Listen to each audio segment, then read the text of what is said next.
കൊല്ലം തേവലക്കര സ്കൂളിൽ വെച്ച് ഷോക്കേറ്റ് മരിച്ച മിഥുന്റെ സംസ്കാരം ഇന്ന്. മിഥുന്റെ മൃതദേഹം രാവിലെ 10ഓടെ തേവലക്കര ബോയ്സ് ഹൈസ്കൂളിൽ പൊതുദർശനത്തിന് വയ്ക്കും. രാവിലെ കൊച്ചിയിലെത്തുന്ന മിഥുന്റെ അമ്മ ഉച്ചയോടെ വീട്ടിലെത്തും. വൈകിട്ടോടെ സംസ്കാരം.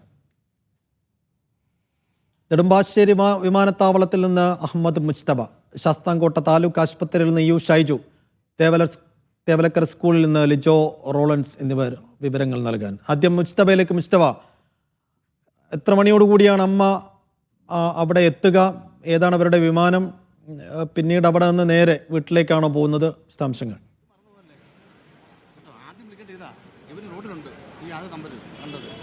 സൈഫുദ്ദീൻ, ഒരു 4 മിനിറ്റിനകം ഈ ഇൻഡിഗോ വിമാനം നെടുമ്പാശ്ശേരി വിമാനത്താവളത്തിൽ ലാൻഡ് ചെയ്യും. സുജ അതിനകത്തുണ്ട്.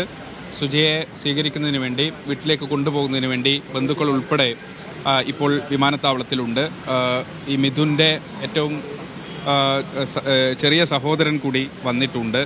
ഒരുപക്ഷെ സാധാരണഗതിയിൽ വരുന്ന ഒരു വിദേശയാത്ര കഴിഞ്ഞ് വരുന്ന അങ്ങനത്തെ ഒരു മൂഡല്ല, അല്ലെങ്കിൽ ആ രൂപത്തിൽ അങ്ങനെ കൊണ്ടുപോകാൻ വന്നതല്ല.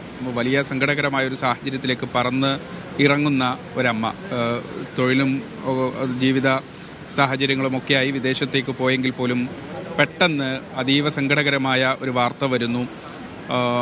സ്വാഭാവികമായും അമ്മ എത്തിയതിനു ശേഷം ആ മകൻ്റെ മൃതദേഹം സംസ്കരിക്കുന്നതുമായി ബന്ധപ്പെട്ട നടപടിയിലേക്ക് പോകാമെന്ന് കുടുംബം തീരുമാനിക്കുന്നു. എംബസിയുമായും ബന്ധപ്പെട്ടു. ഒരു നിമിഷം മുജ്തബ, ഏറെക്കുറെ ഒരു 10 മിനിറ്റിനകം അവർ പുറത്തേക്ക് ഇറങ്ങും എന്ന് നമ്മൾ വിചാരിക്കുന്നു. ആ സമയം മുജ്തബയിലേക്ക് തിരികെ എത്താം. ഇപ്പോൾ സ്കൂളിൽ നിന്ന് സ്കൂൾ മാനേജർ ലിജോ റോളൻസിനൊപ്പം ഉണ്ട്. ലിജോ,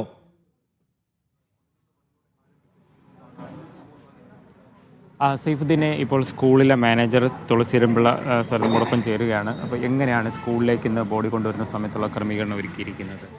ഈ സ്കൂളിലേക്ക് ബോഡി കൊണ്ടുവരുന്നതിനുള്ള ക്രമീകരണങ്ങൾ ഞങ്ങൾ ഇന്നലെ വൈകിട്ട് മുതലേ തന്നെ തുടങ്ങിയിട്ടുണ്ട്. ഇന്ന് രാവിലെ ഒരു 10:30 ബോഡി ഈ മോർച്ചറിയിൽ നിന്ന് എടുക്കും. അവിടെ നിന്ന് ഒരു 11 മണിയോടുകൂടി സ്കൂളിൽ എത്തിക്കും. ഇവിടുത്തെ പൊതുദർശനം, അതായത് കുട്ടികൾ, പിന്നെ രക്ഷകർത്താക്കൾ, പൊതുജനങ്ങൾക്ക് ഒക്കെ പൊതുദർശനം നടത്താനുള്ള എല്ലാ സൗകര്യങ്ങളും ക്രമീകരണങ്ങളും ഈ കാലാവസ്ഥയെ മുന്നിൽ കണ്ടുകൊണ്ട് തന്നെ ഞങ്ങൾ ക്രമീകരിച്ചിട്ടുണ്ട്. ഇവിടെ നിന്ന് ഒരു 12 മണിക്ക് ശേഷം പിന്നെ ഇവിടുത്തെ പൊതുദർശനം എപ്പോഴാണോ തീരുന്നത് ആ മുറയ്ക്ക് വീട്ടിലേക്ക് യാത്രയായിട്ടാണോ പോകുന്നത്? അതെ, അതിൻ്റെ കൂടെ തന്നെ ഇവിടുന്നുള്ള വാഹനങ്ങളുമൊക്കെ അതിൻ്റെ കൂടെ തന്നെ പോകും. ഒരു വിലാപ യാത്ര പോലെ തന്നെ വീട്ടിൽ മൃതദേഹം എത്തിച്ച് അവിടുത്തെ കർമ്മങ്ങളും ചടങ്ങുകൾക്കും ശേഷം ഏതാണ്ട് 5 മണിയോടുകൂടി സംസ്കരിക്കാനാണ് ഇപ്പോൾ നിശ്ചയിച്ചിട്ടുള്ളത്. അതിൻ്റെ ക്രമീകരണങ്ങളൊക്കെ ഏകദേശം സ്കൂളിലും അവിടെയും പൂർത്തിയായിട്ടുണ്ട്. ഇപ്പോൾ വിദ്യാഭ്യാസ വകുപ്പ് എന്നുള്ളൊരു നിർദ്ദേശാനുസരണം പ്രഥമ അധ്യാപികയെ സസ്പെൻഡ് ചെയ്തിരിക്കുകയാണ്. എന്തായാലും സ്കൂളിൻ്റെ ഭാഗത്തു നിന്നൊരു കൃത്യമായൊരു PTA പ്രസിഡന്റാണ്. PTA പ്രസിഡന്റ് ജോസ് ആന്റണി കൂടെ നമ്മോടൊപ്പം ചേരുകയാണ്. അപ്പോൾ ആകെ സങ്കടത്തിലുള്ള ഒരു കാര്യമാണ്, ആകെ അത്തരത്തിലുള്ള ഒരിതാണ്. നടപടി കാര്യങ്ങളൊക്കെ നമുക്ക് പിന്നീട് സംസാരിക്കാമെന്നാണ് പറയുന്നത്. എങ്ങനെയാണ് അപ്പോൾ സ്കൂളിലെ എല്ലാ വിദ്യാർത്ഥികളും ഇവിടെ എത്തി ആദരാഞ്ജലി അർപ്പിക്കുന്ന രീതിയിലാണോ ക്രമീകരണം ഒരുക്കിയിരിക്കുന്നത്? വിദ്യാർത്ഥികളെ എല്ലാം വിവരം അറിയിച്ചിട്ടുണ്ട്. ഇന്ന് ഒരു 10:00 ഹോസ്പിറ്റലിൽ നിന്നും ബോഡി ഏറ്റുവാങ്ങി ഈ സ്കൂളിലേക്ക് എത്തിച്ച് 11 മണിയോടുകൂടി നമുക്കിവിടെ വിദ്യാർത്ഥികൾക്കും രക്ഷിതാക്കൾക്കും നാട്ടുകാർക്കും ഒക്കെ കാണുന്നതിന് വേണ്ടിയിട്ടുള്ള അവസരം ഒരുക്കിയിട്ടുണ്ട്. അതിനുശേഷം ഈ കാലാവസ്ഥ അഥവാ പ്രതികൂലമായാലോ എന്നുള്ള ചിന്തയിൽ എല്ലാ കാര്യങ്ങളും മുൻകൂട്ടി ചെയ്യത്തക്ക തരത്തിലുള്ള തീരുമാനങ്ങൾ എടുത്തിട്ടുണ്ട്. ഒപ്പം ഈ ഇവിടെ ഏകദേശം എനിക്ക് തോന്നുന്നു ഒരു 12 മണി 12:30 കഴിയുമ്പോഴേക്കും ഏകദേശം കുട്ടികൾക്കും രക്ഷിതാക്കൾക്കും ഒക്കെ കാണാനുള്ള ഒരു അവസരമാവും. കഴിഞ്ഞ 2 ദിവസം മുൻപ് വരെ നമ്മുടെ കൂടെ ഓടിക്കളിച്ചുകൊണ്ടിരുന്നവരുമാണ്. അപ്പോൾ ചിലപ്പോൾ സഹിക്കാൻ പറ്റാത്തൊരവസ്ഥയായിരിക്കില്ല ഇവിടെ? തീർച്ചയായും. കാരണം നമ്മളിപ്പോൾ 2 ദിവസമായിട്ട് ഈ വിഷയവുമായി ബന്ധപ്പെട്ട് ഇങ്ങനെ നിൽക്കുമ്പോൾ അതുമായി നമുക്ക് കുറച്ച് താതാത്മ്യം പ്രാപിച്ചെങ്കിൽ പോലും കുട്ടികളെ സംബന്ധിച്ചിടത്തോളം ഒക്കെ അവരോടൊപ്പം ഇരുന്ന സഹപാഠി, അവൻ അവരോടൊപ്പം കളിച്ചു നടന്നതാണ്. വളരെ പെട്ടെന്ന് അവനൊരു ദുരന്തം സംഭവിച്ചത്.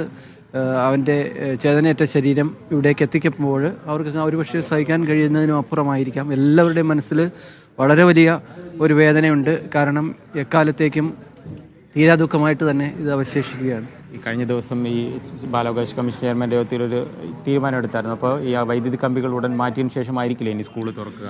ആ യോഗത്തിൽ ഞാൻ പങ്കെടുത്തിരുന്നു. ആ യോഗത്തിൽ തീരുമാനമെടുക്കുകയും ആ തീരുമാനത്തിൻ്റെ അടിസ്ഥാനത്തിൽ നമ്മൾ ഈ സമയബന്ധിതമായിട്ട് തന്നെ വളരെ പെട്ടെന്ന് തന്നെ അതിൻ്റെ ഇലക്ട്രിസിറ്റിയുടെ ഉണ്ടായിരുന്നു.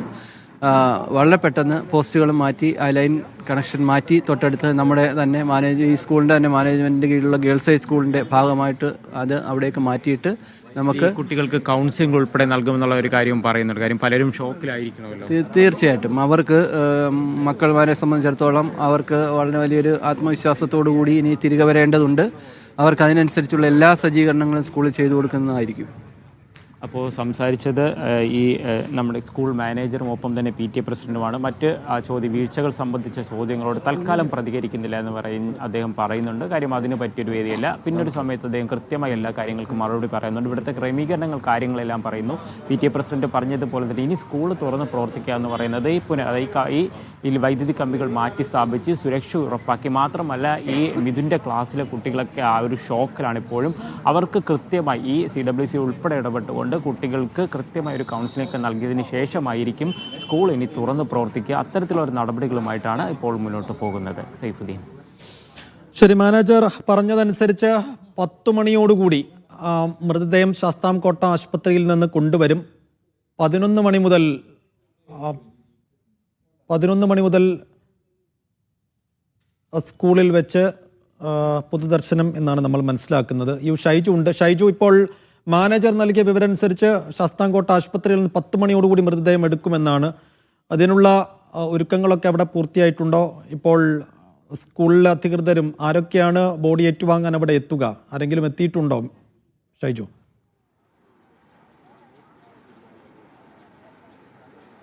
സൈഫുദ്ദീൻ, നമ്മളും പ്രതീക്ഷിക്കുന്നത് അങ്ങനെയാണ്. അല്പസമയത്തിനകം ബന്ധുക്കളും അതോടൊപ്പം തന്നെ സ്കൂളുമായി ബന്ധപ്പെട്ട ആളുകളുമൊക്കെ ഈ ആശുപത്രിയിലേക്ക് എത്തും. ഞാനിപ്പോഴുള്ളത് ശാസ്താംകോട്ട താലൂക്ക് ആശുപത്രിയിലാണ്. ഈ ആശുപത്രിയിലാണ്, മോർച്ചറിയിലാണ് മിഥുൻ്റെ മൃതദേഹം ഉള്ളത്. അല്പസമയത്തിനകം ബന്ധുക്കൾ ഇവിടെ എത്തി ഇവിടെ നിന്ന് മൃതദേഹം ഏറ്റുവാങ്ങിയതിന് ശേഷം അവർ സ്കൂളിലേക്ക് പോകും. ഒരു വിലാപയാത്രയ്ക്ക് സമാനമായ ഒരു രീതിയിലായിരിക്കും ഇവിടെ നിന്ന് മൃതദേഹം കൊണ്ടുപോവുക. ആ മൃതദേഹം 10 മണിയോടുകൂടി, അതായത് 10 മണിക്ക് ശേഷം തന്നെ സ്കൂളിൽ എത്തിച്ച് പൊതുദർശനം വേഗത്തിൽ ആരംഭിക്കുക എന്ന ഒരു ക്രമീകരണത്തിലേക്കാണ് കാര്യങ്ങൾ പോകുന്നത്. അമ്മ എറണാകുളം നെടുമ്പാശ്ശേരി വിമാനത്താവളത്തിൽ നിന്നും വീട്ടിലേക്ക് എത്തുന്നത് അനുസരിച്ചിട്ടാണ് സ്കൂളിൽ നിന്ന് വീട്ടിലേക്ക് മൃതദേഹം എത്തിക്കാനുള്ള ഒരു ശ്രമം ഉണ്ടാവുക.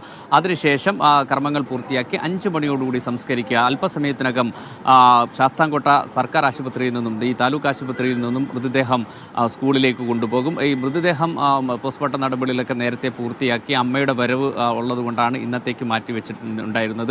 അതനുസരിച്ച് ഇവിടെ ബന്ധുക്കളും അതോടൊപ്പം തന്നെ സാമൂഹ്യ രാഷ്ട്രീയ നേതാക്കന്മാരൊക്കെ തന്നെയും ഇവിടേക്ക് എത്തി അവർ എല്ലാവരും ചേർന്നാണ് സ്കൂളിലേക്ക് കൊണ്ടുപോവുക. അവിടെ അധ്യാപകർ, കുട്ടികൾ, പ്രദേശവാസികൾ അടക്കമുള്ള ആളുകൾക്ക് പൊതുദർശനത്തിന് വെക്കും.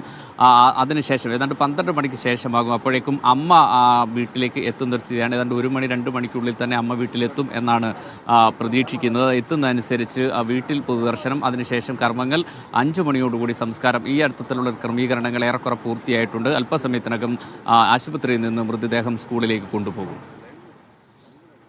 ശരി, 10 മണിയോടുകൂടി ശാസ്താംകോട്ട ആശുപത്രിയിൽ നിന്ന് മൃതദേഹം സ്കൂളിലേക്ക് കൊണ്ടുപോകും. സ്കൂളിൽ 11 മണി മുതൽ പൊതുദർശന ചടങ്ങുകൾ. അവിടെ പ്രിയപ്പെട്ട സഹപാഠിയെ കാണാൻ, പ്രിയപ്പെട്ട സുഹൃത്തിനെ കാണാൻ, പ്രിയപ്പെട്ട വിദ്യാർത്ഥിയെ കാണാൻ വിദ്യാർത്ഥികളും ആ സ്കൂളിലെ മറ്റു വിദ്യാർത്ഥികളും അധ്യാപകരും മാനേജ്മെൻറ്റ് പ്രതിനിധികളുമൊക്കെ ഈ സമയം തന്നെ സ്കൂളിൽ എത്തിച്ചേർന്നിട്ടുണ്ട്.